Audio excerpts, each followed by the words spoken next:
Hello. Today I'm going to show you the thing with the rotation. Each wheel, each tire, each rubber has a rotation sign on the outside or the flank side of the outer side of the tire.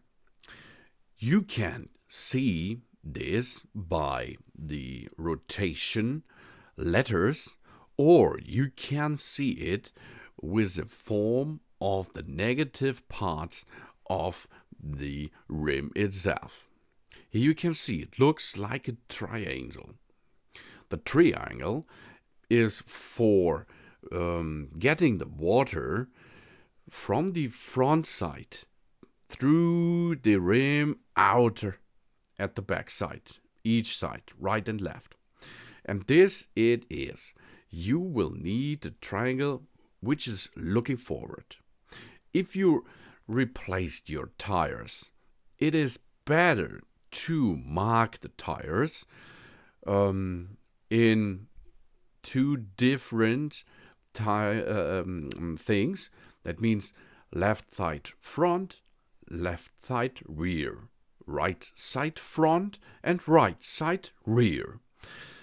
Do this with an Schalk, and then for the next season you can see on which side each tire was assembled. Do not mix your tires every season. This is important. If the profile of your rims are in a smooth condition, let the tires in position. That means if you are remove on the front side left, let this wheel there for the next season.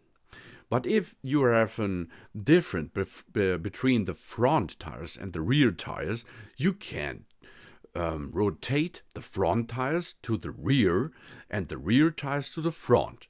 But you do not have to do this. Don't mix left and right. This is important because the rotation, because of while the triangle is looking forward, is only in this case for the left side. That means you can assemble this shown tire on the left side front and on the left side rear. That means you cannot attach them on the right side. This is forbidden. Okay? I hope you understand this. Thanks for watching. Please subscribe me and give me positive feedback. And I hope to see you again on my channel. Soon.